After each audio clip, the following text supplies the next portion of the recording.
That's right, ladies and gentlemen, we are at the former hardest boss in the game, trying to answer the question of how much money can I make here while attempting all of the combat achievements. First released back in 2005, Jad was the hardest challenge in the game. With impressive stats like 250 HP, a max hit of 97, and the ability to spawn in healers, Jad held that title of the strongest monster for years. And even in our beloved reboot known as Old School RuneScape, Jad still held that title for 601 days. Today though, with all the goodies like the blowpipe, T-bow, and of course more armor than we know what to do with, Jad has felt a world of pain. And no, this video is not a cover up for me wanting to test my luck at the pet. Man, those are some awful odds. Anyways, we're gonna jump right into things, starting off with some chores actually. I know, it's weird, but it's all gonna make sense here really soon. You see, when you complete the Karamja Elite Diaries, you get double Tonkel for completing the fight caves, going from 8,032 Tonkel per successful completion to 16,064. But what is Tonkel really? It's actually dead Tazar. Yeah, and it came to a shock to me as well. From the 17th post bag from the Hedge letter, it reads, "Tonkel is precious to us. Why want you to trade it to someone else? Do you not know that Tonkel is most sacred? We Tazar age and harden, and when death takes us naturally, we are then solid, unchanging obsidian. The ancients among us are then made into Tonkel to ensure they remain cared for by their descendants." It's a rather sweet sentiment held by the Tazar inhabitants, but we only care how much that Tonkel translates to GP. Tonkel outside of the Tazar area is obviously useless, so what we had to do with this currency is to spend it somewhere in the Tazar area for something that can be traded on the GE, which of course is going to be the uncut onyx. With the discounted prices obtained from the Karamja gloves, one uncut onyx is 260,000 Tonkel, making each piece worth roughly 7.09 GP. So getting the diary done is rather important to see the most amount of profit here. While waiting an eternity for the tree to grow, which felt even longer to me thanks to making the dumb decision to grind out 2 agility levels, the diary is finally complete and it's time for the fight caves. And why not start off with a banger to learn the waves all over again? The melee only run. Do I know what I'm doing with this? Absolutely not, but I'm gonna have a lot of fun testing it out. While I run around wasting scythe and blood shard charges, let's take a quick look at the achievements I need to get here. I have completed the fight caves before, 6 times to be exact, so these 2 are taken off of the board, which leaves us with 8 very, fun tasks to do. Now, the only one on this list that I'm not going to really go for is the fight cave speedrunner task. Honestly, I can't find any example of someone getting this done without a Slayer task, and I don't really have any points to try to land a Jad task, so I'm going to save that for another day. Is it possible to do this off task? I mean, probably for someone that's a lot better than me, but I can't do it today. So how is this melee run going? Nice. Let's speed this up and see how Jad went. Do I tank the hit? Yeah, I'm gonna tank it.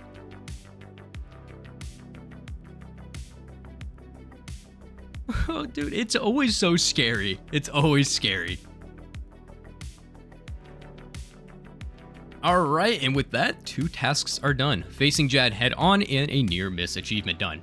Honestly, looking back on it, I did really like the melee run. It's a little bit different and honestly not as scary as I thought it would be, but for now, let's try to knock out the bat one and the Jad healer one next.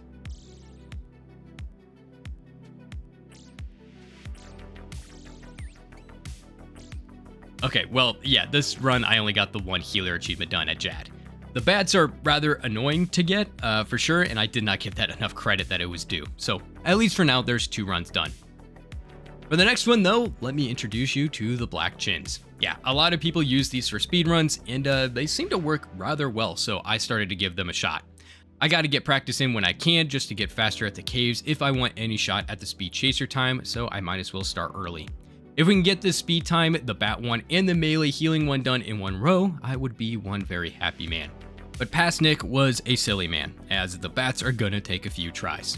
The denying the melee healer one, that one actually isn't too bad. As long as they're not like right up on you in melee distance, they can't heal at all, so as long as you have a blocker there or at least you corner trap them, you're not going to get in too much trouble. And I did start to get a little bit faster with the chins too, which was surprising enough. I thought it was going to take a long time to get it done. With a few more attempts, I will definitely get the bat one down. Hello? I'm out of darts? With a quick GE run, the finest amethyst darts were purchased, and it's finally time to use the T-bow to safely get rid of the bats. We are left with 2 achievements left after this run in nailing out the bat task, the Speed Chaser and a No Time for a Drink, which, yeah, we're going to talk about that one here in a little bit. First, we're going to go really fast. And fast, I win. I really didn't want to rely on the whole rotation thing for a fast time. I just wanted to get good at the caves and just started sending it. If you didn't know, the fight cave has 15 different rotations. The one you get depends on the time that you enter the cave, and I believe, but don't hold this to me, but rotation 5 should be the fastest one to get done. Thanks to the Fight Cave Spawn Predictor plugin, you can find out which rotation is currently active, and to answer the question of what rotation I did this one on, I have no idea. I really just wasn't patient enough, and I just ran right in before the plugin displayed it. But by keeping rigor on the entire time to kill everything as fast as possible while moving around the room constantly to keep up with the next wave, things worked out pretty well for me, honestly. You may notice the Dragon Claws and the Glove Switch, which I tried to use and I did not use them correctly. Thralls did help out a ton though when dealing with the mages and everything else in the room, whenever it wasn't just lost in Narnia. With the speeding task done, that leaves without a doubt in my mind the most annoying and time-consuming task for last, and I did not plan it that way. The No Time for a Drink combat achievement. Say hello to Carpal Tunnel because we are going to be flicking this baby non-stop. The combat achievement reads, complete the 5 caves without losing any prayer points, but there should also be a line in there to just not get hit by bats. You see, these annoying little creatures drain your prayer point regardless if they hit a 0 on you or not, and will drain you even if you have melee protection on. So aside from flicking constantly, you also have to figure out a way to safe spot the monsters in the room so you're not flicking the mages while also having to deal with the bat. And this combat achievement was designed by the devil. Knowing nothing about rotations in the cave, I had to take a break and look through a bunch of videos to try to figure out which rotation would probably be the best to get this achievement done, and I landed on rotation 2. Overall, from what I found, rotation 2 is supposed to be the easiest to safe spot NPCs majority of the time. There are some tricky ways to deal with, but for the overwhelming majority of the waves, you're just going to be starting here. There are a few waves where the mage actually spawns over here, and when that happens, I would just start the wave standing closer to the edge to block them off and wait for monsters to come over to deal with them. And like I mentioned, I hated this achievement. Whoever named it No Time for a Drink is straight up lying, because unless you're a god and you're able to take everything without losing prayer, the only way to get this task done is to sit around and wait for things to come up to hit you. And one simple mistake like this... No. I'm so dumb, dude. Yeah, that completely ends the run, and it's an absolute brutal feeling. So, wearing this gear and having quick prayer set to just protection from mage, this is what I took in for the final run. I'm gonna do a super nerdy explanation, so if you don't want to hear it, you can just skip to this part of the video. All I'm gonna do is cover prayer and some weird traits of it, at least at how I understand it. 2 things should be noted when looking at the inventory. One is my prayer is not at 99. Before I ran in, I wasted a prayer point to confirm that it's fully topped off, if you will. But by also being 1 prayer point down, it also gives me the option to charge up 1 prayer point later in the cave. For those who don't know, this number actually is a lie. The true number looks something closer to this. Each time the bar goes through the prayer icon, a full tick is completed in game. If you have, let's say, Rapid Heal turned on, each time this line travels across the icon, it shaves off a few prayer points. Obviously not a full prayer point, as we're still registered at 99, but a decimal place is getting removed.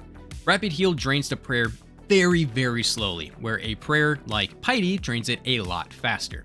So each time it passes here, a larger percentage is taken away. So each time that I mess up a 1-tick prayer flick, a little bit of this number is shaved off. And to give me enough leeway, I bring in a 1-dose prayer potion. Now, at least in my thoughts of how I understand it, drinking this potion should top off the prayer to full, making it a true 99.99 or whatever the decimal actually is. So later in the waves, when I'm sure I messed up a few prayer flicks, I'm going to drink that prayer potion to hopefully top off that percentage and giving me a little bit more room for error. Does the prayer potion actually work? I have no idea, but damn it, it made me feel a lot better. As for the prayer increasing gear, the main goal of this is just to make that prayer point last even longer. Like the example I gave with Piety, let's say each tick without prayer armor drains, 0.35% of your prayer level. If you have prayer reducing armor, that number drops to, let's say, 0.2% drained. These numbers are completely made up, but the point still stands. The more prayer bonus you have, the less is drained per tick. So with the nerdy explanation over, the run went like you would expect. Waves before the mage really don't carry too much risk of dying, so I just ran through those as quickly as possible, and then from then on it was all about starting somewhere in this corner of the map and waiting for monsters to fall into place. A little unstacking here and there, but nothing super complicated, but it had a ton of pressure to still get the one tick started correctly and not to make any mistakes. At wave 61, I turned on auto retaliate and clicked on the first mage, and just didn't blink until Jad came up. Thanks to auto retaliate jumping me between the two mages, this wave was actually one of the easier ones. It just took a lot of pressure to get here. From there, it was all about flicking Jad's attacks. The damage on Jad's attacks is calculated as soon as the projectile is visible. So during his mage attack, you can wait a moment after the animation starts and flick on the prayer right before the animation or the little ball is visible, and then turn it off as soon as you see it. Same thing goes for the range attack. None of this animation actually means anything besides telling you what's going to be thrown at you, and nothing is actually calculated until that rock appears from above. So turn on protect from range right before the rock is visible, and then turn it off when you see it. After that, it was all about attacking Jad and tagging the healers when they come in, and soon enough the achievement was done. After checking the bank and seeing that I only needed 3 more capes to round out an even 10 turn-ins, I sent a few easy pace runs just to turn them all in together. And there we have it. My entire week was blown at fight caves, creeping higher and higher up that combat task list. While I was only able to complete 10 runs this week, that does net me 160,640 tonkel, which translates roughly to 1.139 mil. It's a bit off of the Onyx goal, of course, but thanks to many failed Inferno attempts and these runs, I was able to buy one. Though even with cheating 100k tonkel to buy this Onyx, yeah, I definitely did not make any profit thanks to just draining all of my supplies. I think it might be time to go back to one of the raids. That's all that I have for you today. Thank you so much for watching. If you enjoyed, don't forget to hit that like and subscribe, and I hope to see you guys again very, very soon. Stay inspired.